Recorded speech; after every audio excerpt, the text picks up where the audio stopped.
All right, here we are again at the plasma table. I had some questions on Facebook about the 150, and I already had done a video on the SD, so I figured I'd go into a little more detail on how the 150 operates, a little bit on the wiring. So start off with just taking a peek at the 150. I do have the divided voltage coming into the bottom, and that divided voltage comes up this gray wire on top.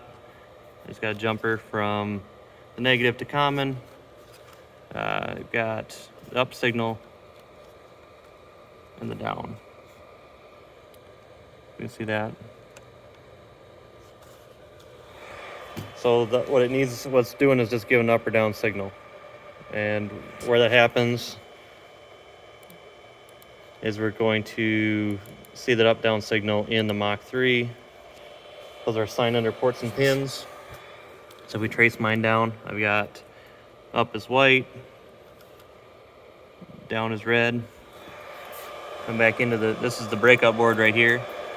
So if you're not familiar, we have power supplies, 2 of them. These are the silver things, the black boxes. There's 4 of those, 1 for each motor. Those are your step drivers. Okay, pop in here. This is breakout board. Printed on these, they do have the pinouts. So looking over here, I've got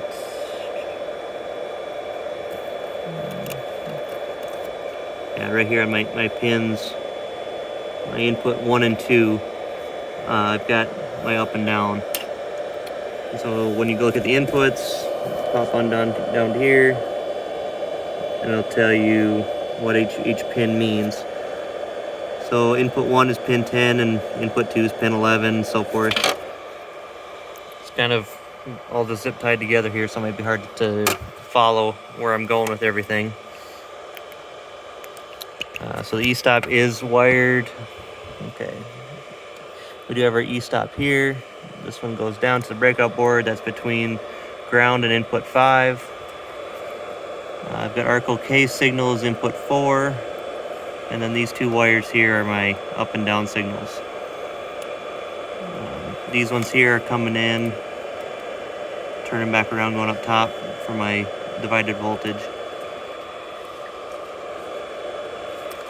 And these can be on any pin, it's not really particular. And so we also got to make sure we're grabbing this black wire, going over to the Z.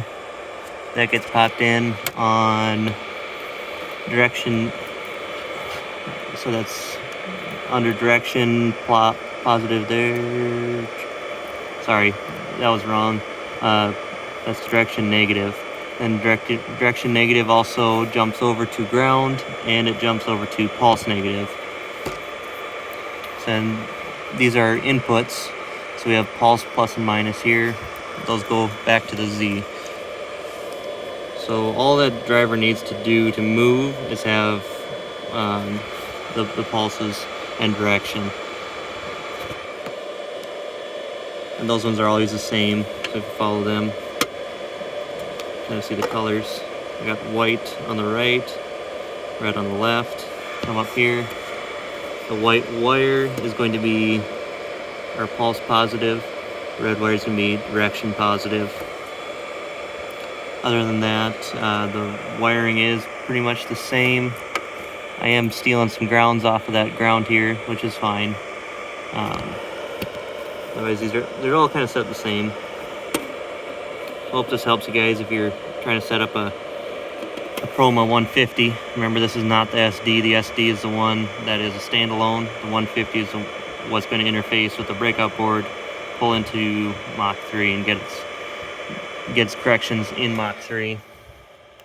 I do have another video covering how we can get this value right here to go to a negative number, which is beneficial. If it probes high, you'll have an issue with the torch not going low enough to make the corrections.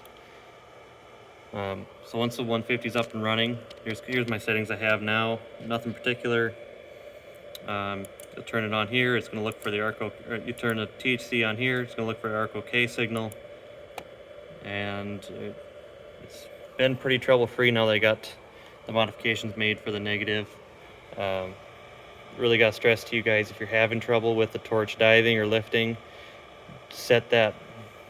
You go in here and set your delay times way out there. I normally run at 2 and just set them really, really long. Another thing that can help is right here. Okay, well, I can get to it. If you're looking for it, it'll say HYS. And that'll be the, okay, now I got on test mode. Sorry. But when you get to the HYS, that'll get you out of there. Okay.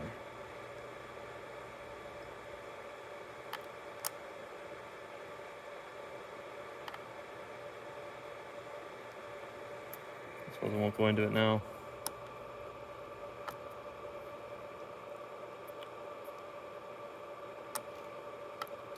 There it is, the first one. So this is 4. So when it has that first screen, kind of looks like HU5. This is how many volts it'll see before it makes an adjustment. 4 is a good setting to start on. You can expand that so that way as your torch is cutting and the voltage increases or decreases, it's going to be doing that quite a bit. The tighter that number is, the more fine of adjustment there is, but there's also a chance for error. A nice speed to start off with would be 10 on your THC and the Mach 3. That's an inch per minute setting. The maximum I got at 2, but it never gets close to that. So that's kind of the ins and outs of the 150. Not too much different than the SD, but the arc OK signal is pretty nice to have, and you don't need the 150 to get the arc OK signal. We can look at my ports and pins here. So that's going to be configure, top left, ports and pins. And we're looking at input signals. Let's scroll down, and here's how I have them set up. So I have my THC up checked and THC down checked. Then this is your arc right here. So it's got THC on checked, and then all these are active low checked, green, and then my THC on, it would be pin 10, up is 11, and 12. And those can be any pin, that's just where you want them set up. So I'm on Facebook quite a bit. If you guys got questions on there, I'll usually see them. And I do get back on your comments eventually on YouTube, so you can reach out if you got any other questions.